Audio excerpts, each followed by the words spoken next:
Hello everyone, welcome back to the channel. कैसे हैं आप लोग, मुझे कमेंट सेक्शन में ज़रूर बताना। आज मैं आपके लिए लेकर आई हूँ क्लास 12 हिंदी का आरोह बुक का पहला चैप्टर, जिसका नाम है भक्तिन।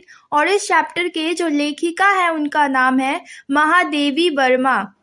तो इस कहानी में उन्होंने अपनी एक सेविका जिसका नाम था भक्तिन, उसके जीवन के उतार चढ़ाव, उसके आचार व्यवहार और उसके स्वभाव के बारे में लिखा है। उन्होंने यह भी बताया है कि भक्तिन एक ऐसी महिला थी जिसने अपने जीवन के संघर्षों से कभी हार नहीं माना और अपना पूरा जीवन अपने उसूलों और अपनी ग्रामीण संस्कृति के अनुसार ही जिया।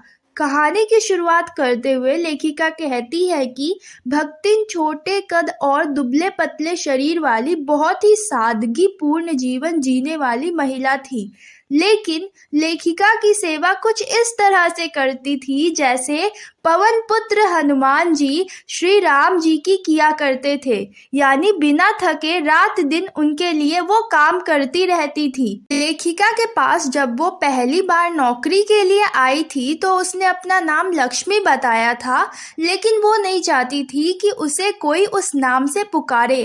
तो लक्ष्मी के गले में कंठी माला और उसका स्वभाव देखकर लेखिका ने ही उसका नाम भक्तिन रख दिया, जिसे सुनकर वह बहुत खुश हो गई। तो महादेवी वर्मा जी ने इस कहानी को 4 भागों में बांटा है। सबसे पहले भाग में लेखिका ने भक्तिन के जन्म और उसकी शादी के बारे में बताया है।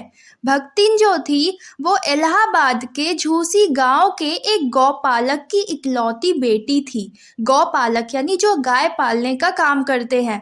5 साल की आयु में उसका विवाह हंडिया ग्राम के एक संपन्न गौपालक के पुत्र से हुआ। तो पहले क्या होता था कि शादी छोटी सी उम्र में ही हो जाया करती थी, लेकिन वो लोग अपने ससुराल बाद में जाया करते थे, यानी गौना हो जाने के बाद। लेकिन छोटी आयु में उसके माँ के मरने के बाद उसकी सौतेली माँ ने महज 9 वर्ष की उम्र में ही उसका गौना करवा दिया, यानी उसे ससुराल भेज दिया। सिर्फ 9 वर्ष की आयु में, 9 साल की उम्र में ही उसे ससुराल भेज दिया। अब भक्तिन की शादी के बाद भक्तिन के जो पिता थे वो बीमार रहने लगे और एक दिन उनकी मृत्यु हो गई। लेकिन उनकी मृत्यु का समाचार सौतेली माँ ने भक्तिन को नहीं बताया और उसकी जो सास थी उसने भी उसके पिता की मृत्यु का समाचार सीधे उससे नहीं बताया, बल्कि उसने क्या किया कि उसने भक्तिन को किसी बहाने उसके मायके भेज दिया। पिता से मिलने की आस में जब भक्तिन मायके पहुंची तो वहां पिता की मृत्यु का समाचार सुनकर वो बहुत दुखी हुई। घर वापस पहुंचने पर उसने अपनी सास को खूब खरी खोटी सुनाई।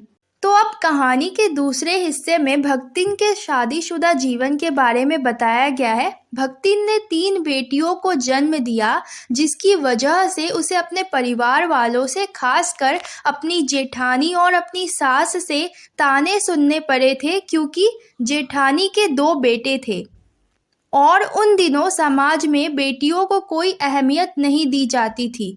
इसलिए भक्तिन और उसकी बेटियों के साथ भी हर चीज में भेदभाव किया जाता था।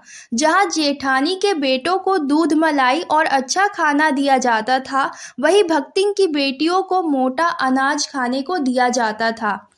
भक्तिन के खिलाफ उसके पति को भी परिवार के सदस्यों द्वारा उकसाया जाता था, लेकिन भक्तिन का जो पति था उसको बहुत प्यार करता था, इसलिए वह उनके बहकावे में नहीं आता था। अब भक्तिन जो थी वो बाग बगीचों, खेत खलिहानों के साथ साथ जानवरों की भी देखभाल किया करती थी। उसने अपनी बड़ी बेटी का विवाह बड़े ही धूमधाम से किया, लेकिन महज 36 साल की उम्र में भक्तिन के पति की मृत्यु हो गई। इसके बाद तो भक्तिन पर दुखों का पहाड़ टूट पड़ा, लेकिन उसने किसी प्रकार अपने दोनों बेटियों की शादी की और उसका जो सबसे बड़ा दामाद था, यानी उसकी सबसे बड़ी बेटी का जो पति था, उसको उसने अपने घर जमाई बनाकर अपने पास ही रखा। कहानी के तीसरे भाग में बताया गया है कि दुर्भाग्यवश उसकी जो बड़ी बेटी का पति था वो भी मर गया और वो विधवा हो गई।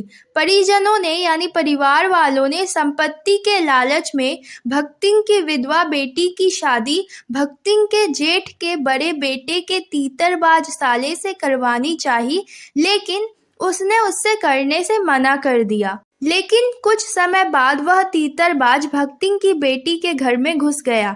उस समय भक्तिन जो है वो घर पे नहीं थी। हालांकि बेटी ने उस तीतरबाज को धक्का देकर बाहर निकाल दिया, लेकिन बात गांव में फैल गई। पंचायत बुलाई गई जिसने दोनों का विवाह करवाने का आदेश दे दिया। भक्तिन और उसकी बेटी को न चाहते हुए भी पंचायत का यह फैसला मानना पड़ा। अब शादी के बाद तीतरबाज दामाद ने धीरे धीरे भक्तिन की सारी संपत्ति उड़ानी शुरू कर दी, जिससे उसकी आर्थिक स्थिति खराब हो गई। एक बार तो लगाना यानी ब्याज ना दे पाने के कारण जमींदार ने उसे दिन भर कड़ी धूप में खड़ा रखा। भक्तिन ने इसे अपना अपमान समझकर गांव को छोड़ दिया और लेखिका के घर आकर उनकी सेविका बन गई। अब कहानी के चौथे हिस्से में लेखिका कहती है कि उसकी वेशभूषा किसी सन्यासिन की तरह थी, लेकिन उसमें वह एक सधी हुई गृहस्थिन भी थी, यानी वो गृहस्थ थी। वो बहुत नियम धर्म से चलने वाली महिला थी। वो सुबह जल्दी उठकर नहाती धोती थी। लेखिका को बिल्कुल गांव के घर जैसे ही खाना बनाकर खिलाती थी, यहाँ तक कि हॉस्टल की लड़कियों को भी खिलाती पिलाती थी। वो बहुत ही ईमानदार थी, मेहनती थी और स्वामी भक्त थी। लेखिका की सेवा करना ही अब उसका एकमात्र धर्म बन गया था। वह एक तरह से लेखिका की छाया बन चुकी थी, लेकिन यहाँ भी वो पूर्ण रूप से अपने गांव घर के संस्कारों का पालन करती थी। अब लेखिका बताती हैं कि भक्तिन की एक खासियत थी कि वह दूसरों के मन की तो नहीं करती थी, लेकिन दूसरों से अपने मन की अवश्य करवा लेती थी। हर गलत बात को अपने तर्क से, अपने बात से सही ठहरा देती थी। लेखिका अगर देर रात तक काम करती तो वह भी कंबल बिछाकर नीचे फर्श में बैठकर लेखिका के साथ रात भर जागती रहती, और अगर उन्हें किसी चीज की जरूरत होती तो वह खुशी खुशी लाकर उन्हें दे देती थी। लेखिका के स्वतंत्रता आंदोलनों में भाग लेने के कारण उनके जेल जाने की संभावना बनी रहती थी, लेकिन भक्तिन जेल जाने से बहुत डरती थी। फिर भी वह लेखिका की सेवा करने के लिए जेल जाने को भी तैयार थी। वो कहती थी कि जहाँ मेरी मालकिन रहेंगी वहाँ मैं भी रहूंगी, फिर चाहे वो काल कोठरी ही क्यों ना हो। यहाँ तक कि वो लेखिका को छोड़कर अपनी बेटी और दामाद के साथ जाने को भी तैयार नहीं हुई। भक्तिन लेखिका के मित्रगणों का बहुत सम्मान करती थी, यानी लेखिका के जो मित्र थे उनका वो बहुत ही ज़्यादा सम्मान करती थी। अब कहानी के अंत में लेखिका भक्तिन और अपने गहरे संबंधों और बेहतरीन तालमेल के बारे में कहती है कि वह ऐसी स्वामी भक्त सेविका को खोना नहीं चाहती हैं। So that's it. ये था हमारा चैप्टर का समरी। आई होप आप लोगों को समझ में आ गया होगा। तो जाते जाते वीडियो को एक लाइक और चैनल को सब्सक्राइब करके जाना, इससे मुझे बहुत ही ज़्यादा मोटिवेशन मिलता है आपके लिए और भी ज़्यादा वीडियोस बनाने के लिए। तो मिलते हैं आपसे नेक्स्ट वीडियो में एक और नए टॉपिक के साथ। तब तक के लिए हंसते रहिए, खुश रहिए। जय हिंद, जय भारत।